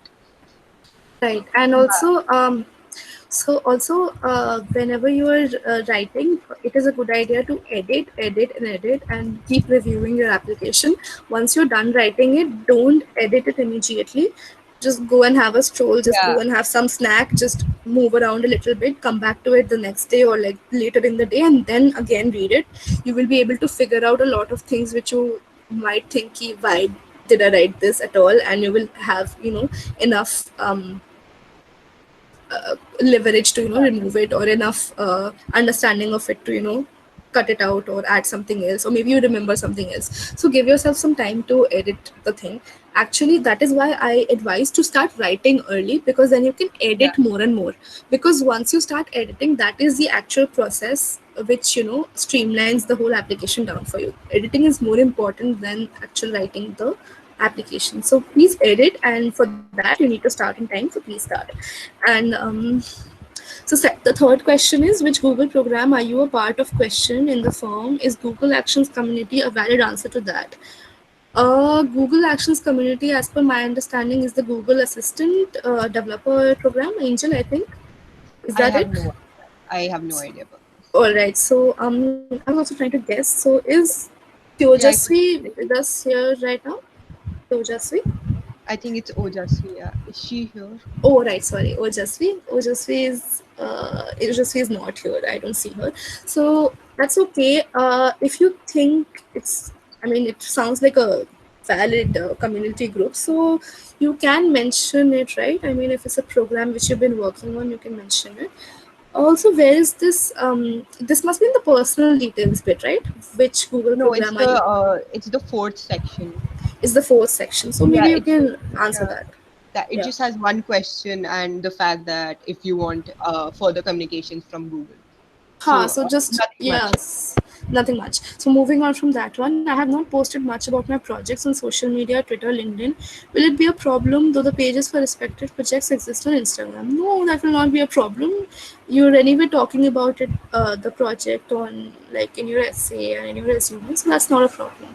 If you have a respective project exist on Instagram, maybe you can just drop the link there, right? Also, So generally speaking, it's a good idea to have all your projects on LinkedIn because all of these recruiters do sometimes go through LinkedIn profiles, and it's a good idea to have it on LinkedIn because, like, even for second year students, I'm saying, so keep your LinkedIn profile updated because companies such as Facebook do hiring via LinkedIn. So if they see a good resume, you might just get a call for an interview with them. So it is generally a good thing because it is something which is accepted within the industry. So LinkedIn is a portal which is accepted within the industry. So it is always good to keep your LinkedIn profile updated.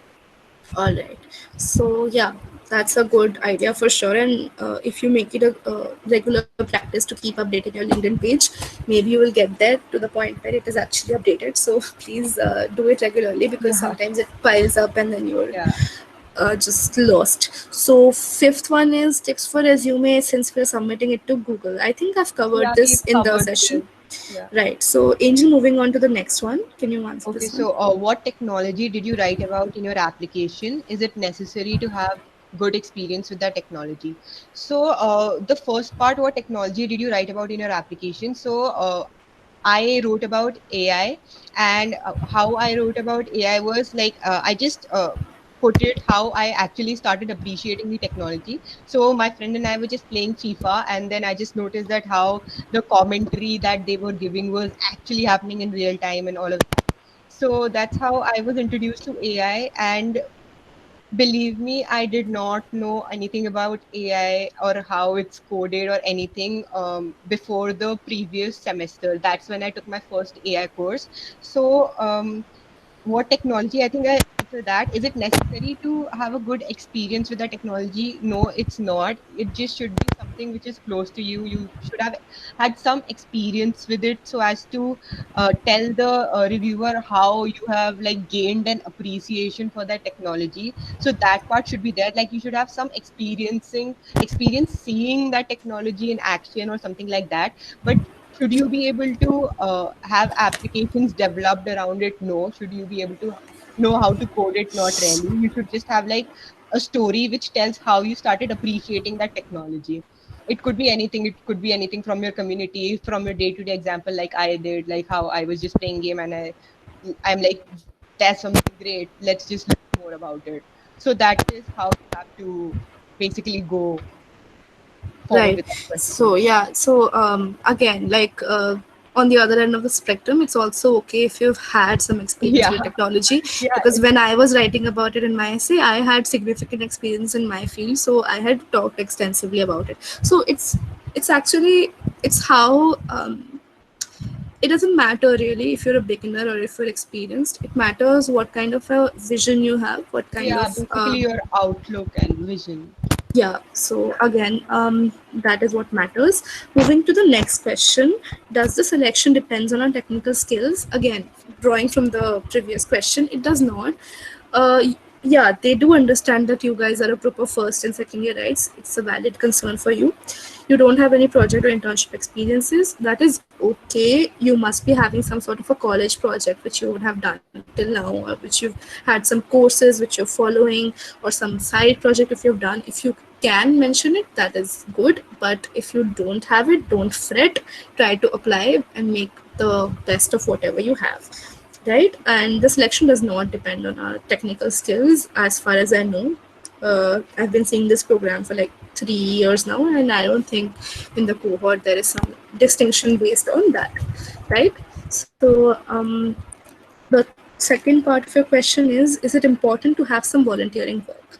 So this part, yeah, again, it is preferred if you have volunteering work, because then it shows so the thing about volunteership is that it says a lot about you as a person, what kind of stuff you're volunteering for, what kind of stuff you're willing to put out your time for, right? So I think that is the reason why they ask for volunteership work, or why people mention volunteering work, because it requires a significant amount of effort from our side, right? So if you have done it, please don't not mention it, please mention it. And if you have some sort of a clear objective to it, why you joined that volunteership work, please mention that too. If you don't have it, that is okay. It's a preferred thing, right? Angel, do you want to add something, or should I? I'll just yeah. So what your application demands is how you contributed to the community. It under no circumstances says that how did you volunteer for an NGO or something like that. So Yeah, yeah. now volunteering work would be a would fit in this. Voice is gone. So Yeah, this volunteering work might fit in fit in this silo that this question is targeting, but this is not just the only thing that will fit in. This is a way of helping your community, but this is not the only way. Like I said, yeah, if you mentored like you were a TA and you mentored a group of three girls for some technical project, and it actually helped them gain confidence or something like that, that is a very valid thing that you can put in here.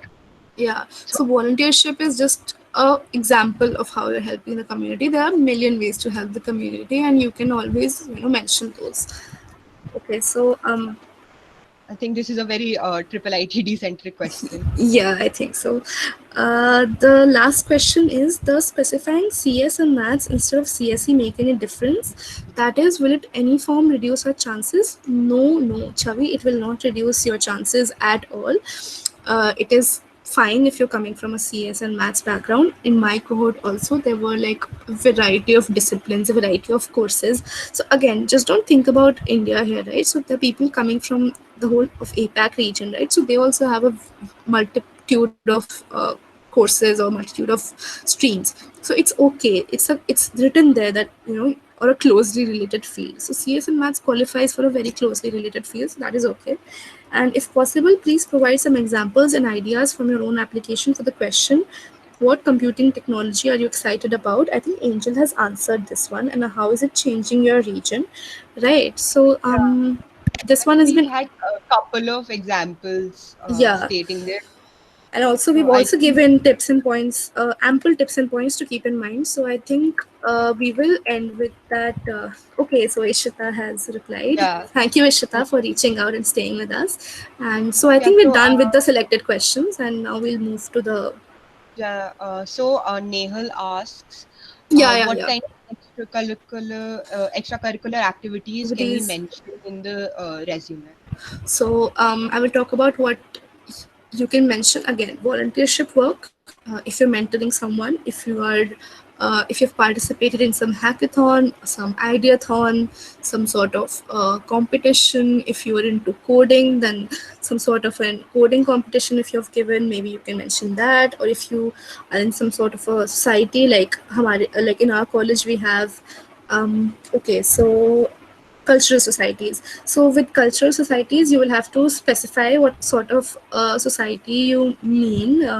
If you, if a, if as part of the society you helped organize something, or you helped mobilize something which must have uh, had some sort of an impact on the community again, then you can definitely include that part, right?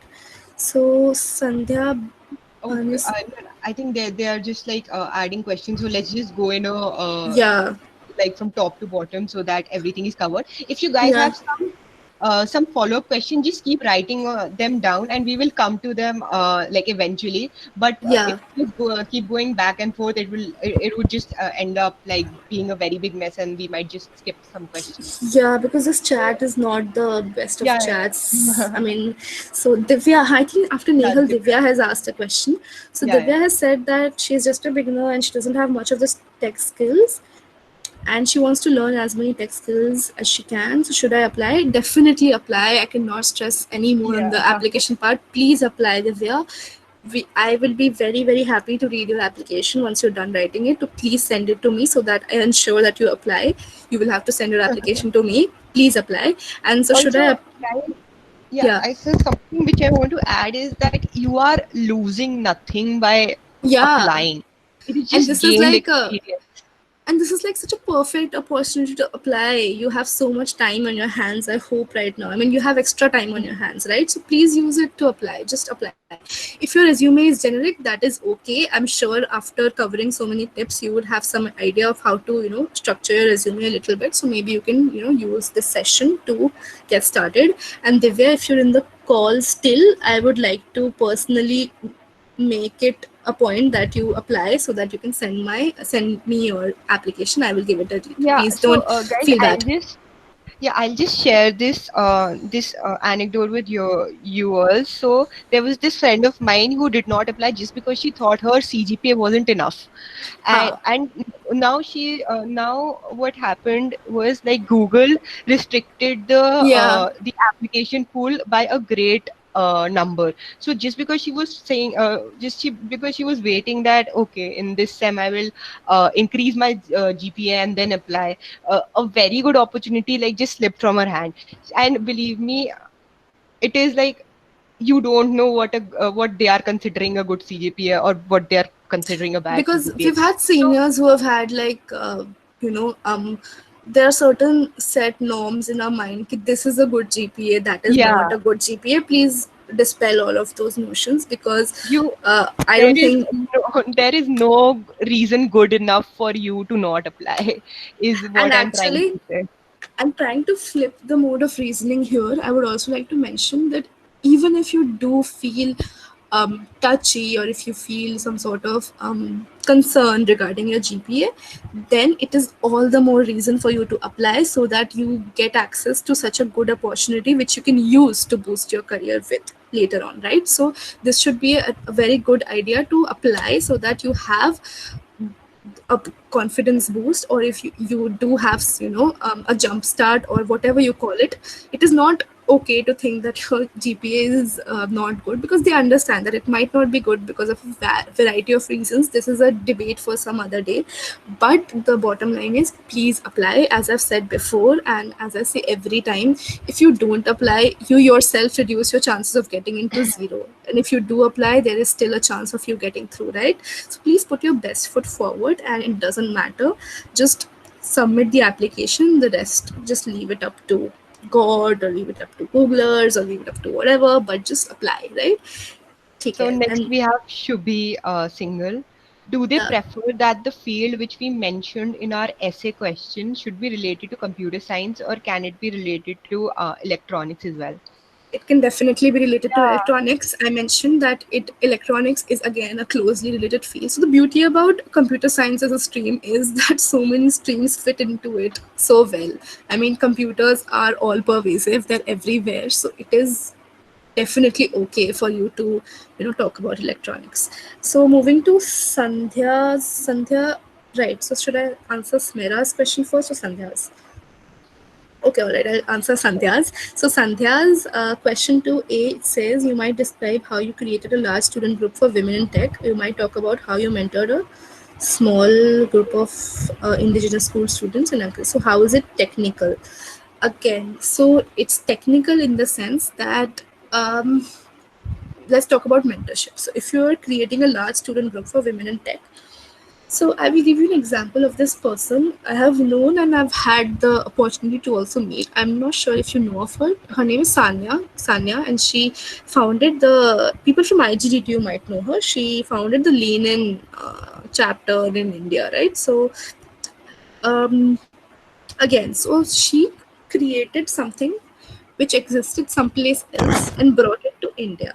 And from that, she mobilized this whole group of women to get together and to talk about their problems and to lean in and have a space. If you don't have an idea about what lean in is, you can just go and check it out.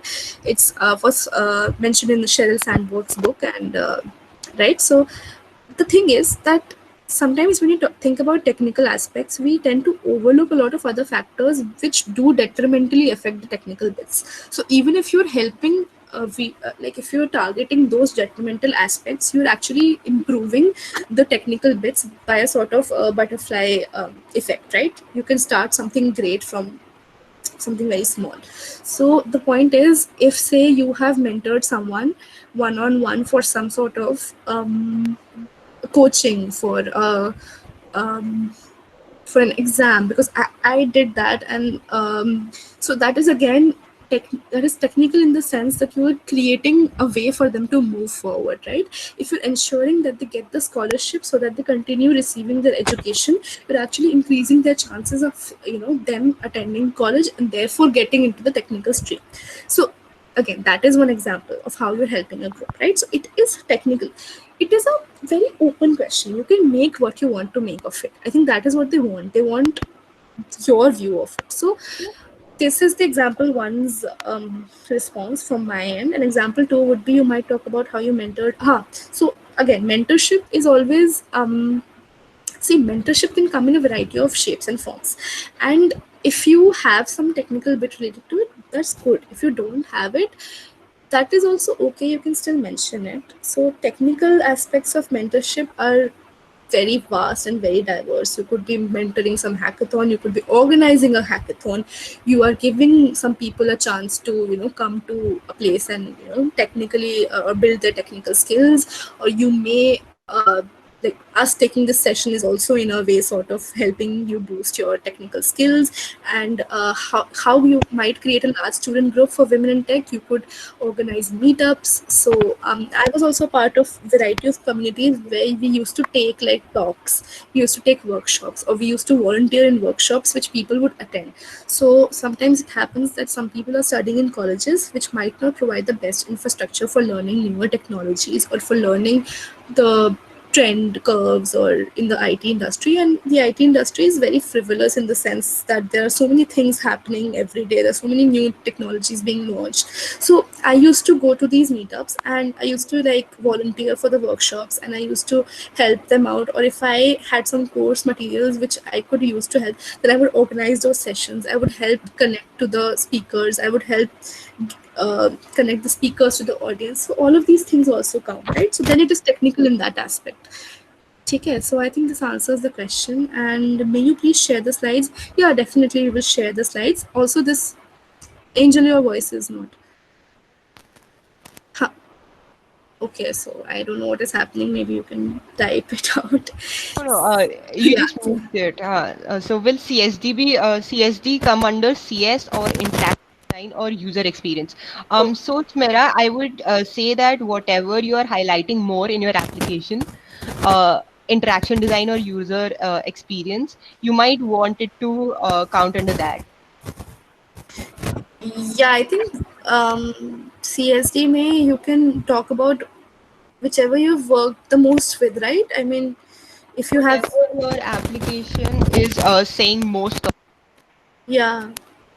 So if your application is put talking, interaction design. yeah, if Yeah. your application is talking about some part, then you can put in that. It doesn't really, it's not differentiated on the basis of that. All right. So I think there May is you please share the slides? So this is recorded, and we will share with you the link of the yeah, recording and the slides as well. yeah, the whole of the session is recorded, right? So again, Pragya has questions. So Pragya asks, what if you are more passionate about women in technology and that's your motivation behind this? Sure, Pragya. I mean, this will give you a good platform to connect with more women and learn more and be more engaged with your intended audience. So that is okay if you're more passionate about women, but you must be having some sort of a technical background, because if they're asking you about your projects and if they're asking you about stuff like that, they're also interested in the technology you're working on, because at the end of the day this is a women tech makers scholarship, so they're expected to have some sort of a technical background. You're supposed to have some technical backing which you can use, which you can utilize to make this impact. Because the point is that there is a decrease in the number of people we retain in the STEM pipeline, especially women and people from the marginalized communities, once we start progressing into the industry. So this is their idea. This is what they want. They want to target it on earlier in the cycle and retain them from that way. Also, would 7.6 work? Definitely it would work. Yeah, yeah. I know someone who has been a scholar with a CGPA around that, I think. And that's okay. Yeah, that's fine. Okay, So so Zoha, I had this project under PIS in my first semester. It yeah, was about mental health and like the moods based, yeah, like yeah, it was based on that. The UI was not actually very perfect because it was coded in Python. The entire program, the entire UI was coded in Python. So that part wasn't really my strength, but the idea behind that and the use of technology for impacting that was actually very much appreciated by all my PIS mentors and those who graded. So I'm not exactly into the technology part of that. The idea behind that actually motivated me. So like as I said, the bigger aspect isn't technology, the bigger aspect is affecting the society and women or people in general as per my project. So all right. I'm not exactly sure if I fit in this, you know, pool of tech makers. So I wanted to know your opinion on that. All right. So, can you just what is PIS? I mean, what is the full form of Okay, so like PIS? PIS You had BIS. IED, Yeah, na, BIS so is the Acha, oh version. right, right. IED, right. the IED project. तो No, उसमें IED is a good project, like course for triple IT, and it's just something I thought of right now. IED is a good project to talk about because you must have made a project in that, right? yeah, So right. anyway, moving on to your question. It is okay if you're interested in the impact aspect of it more. That's actually very good. That's admirable. Um, so the thing is that sometimes the kind of once you get into the WTM cohort, the kind of opportunities which you will be subjected to, or which you will have access to, or even the sessions they take on in the retreat, apart from being ice breaking sessions, apart from being personal growth sessions, there are also technical sessions. So you have to be mindful of that, that it is a technical scholarship in that sense. They're wanting to facilitate more people, or make wanting to add on to your interest in tech. So if you believe that you have not had enough stimulus for being engaged in tech that much till now, maybe you can use this as a stimulus. Maybe you can use some time to get interested in tech. Or if you think that you're not absolutely interested in tech at all, maybe you can take a call, or take a personal call. Or why don't we do this? Why don't you just write your application? Even while writing the application, answering certain, I would advise you to answer all of the questions. While answering all of the questions honestly, you would actually get a very clear idea of where you stand on this by reading your responses as well. So once you're through in the whole application phase, this will do two things. You will also write an application, and also you will go on a very nice personal discovery, personal growth phase, so that you can be clear in your mind what aspect you're more passionate about, what aspect you might want to be more passionate about. So that I'm is, not exactly a fan of coding in general. I like the other courses I'm pursuing. Like, I like every other course, but I do not like the main. What do I say now? okay, I mean, all right. So considering that is you, okay. I mean, considering you had that realization, if you're not interested in tech, then you might be right that this might not be the best Yeah, platform for you to apply yeah. here. I So, mean, it might be yeah, some better for someone who wants to go into tech yeah, and Yeah, wants right. to make up on that. So why don't we take your particular discussion offline? Maybe you can get in touch That's with good. me, or Angel, from, so we'll guide you further from there. The next question is, Sandhya Ban has also asked a follow up, right? So she's asking, I asked about that, whether should we write about being parts of club, not particularly about computing, astronomy club. So should I write about this? Because we organize different things in and around college. Again, this is getting into intricacies. I mean, this is very personal. I mean, again, I would like, so looking at this question objectively, I would want to know what you are actually doing in the astronomy club, what kind of things you are organizing. So if you think it is related to this part, maybe you can hold on to it, or maybe it's preferable to let it go and write about something more related to computing. Maybe you can again get in touch with me offline about this, and or Angel, and we will, like, after talking to you more about this, we'll get a clearer idea, right? Okay, so moving on to Snehal's question. She had another question. My college didn't give us individual results for SEM 1. We just got a PDF containing the grades of everyone in class in every subject, from which we calculated the GPA on our own. Oh, okay. So that is strange.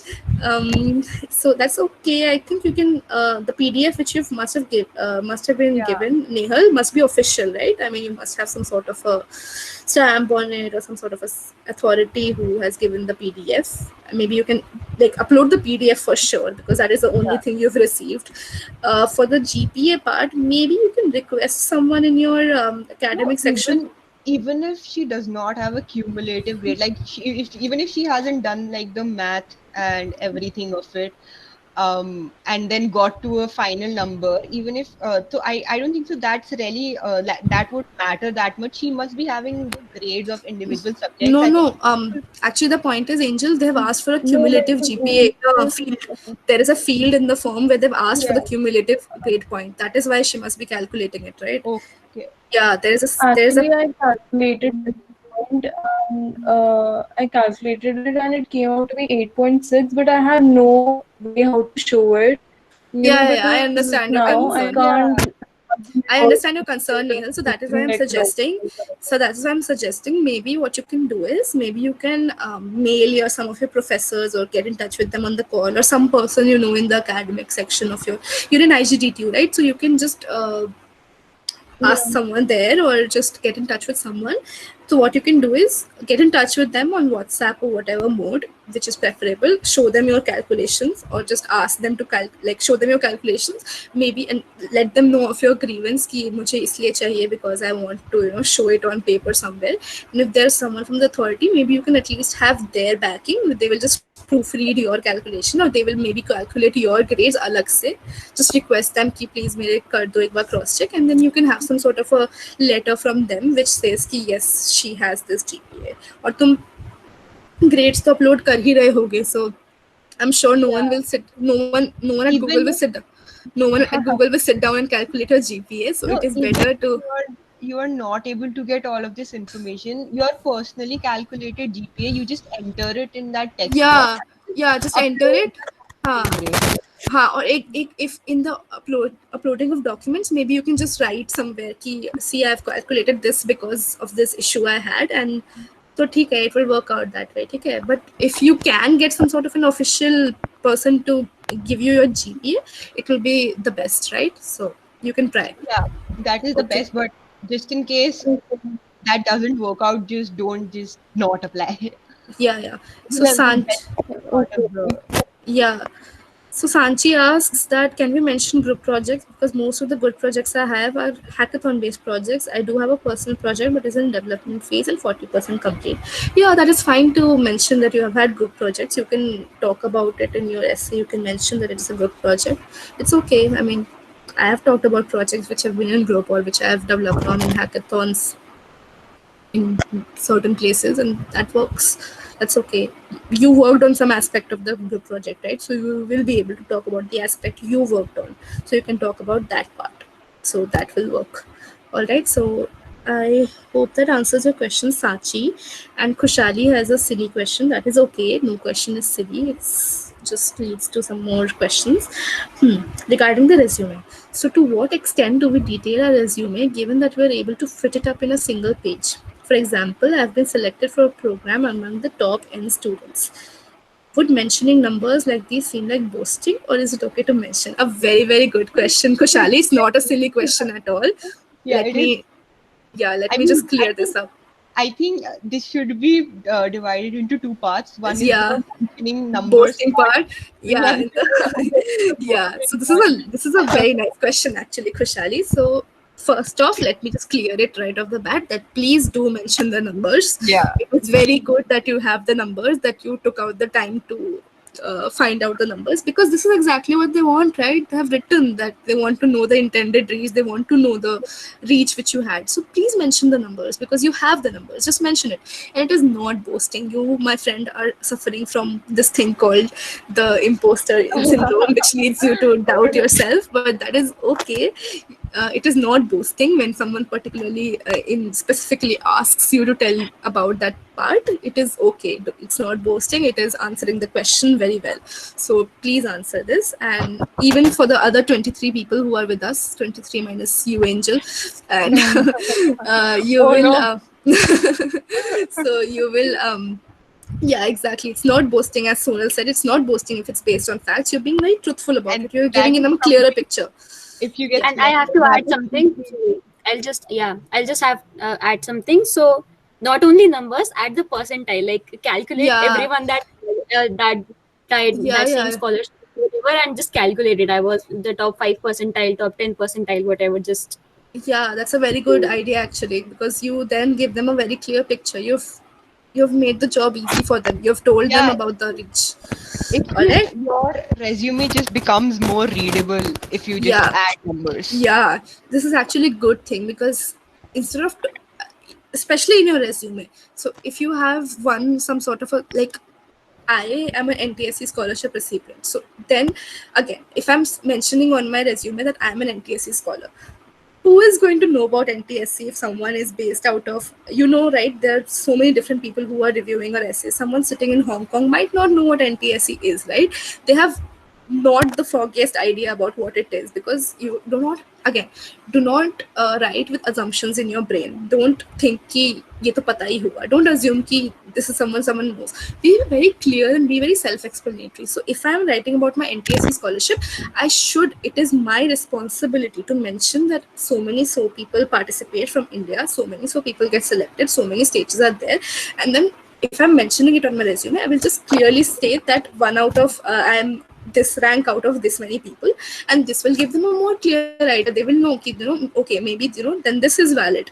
Because if I'm just saying I have received some X scholarship, how will they know what scholarship it is? Like, how will they know what has happened there?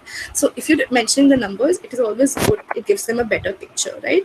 So it's a very good idea for a resume. Instead of writing 2-3 lines explaining, just write this is this and this which I got, and this is my rank.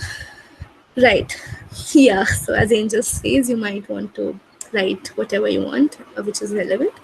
Mehek says, I had started a video editing club in an all-girls school. Should I add that in extracurricular activity? Yes, you should. So Angel, that Angel, तुम्हारी आवाज.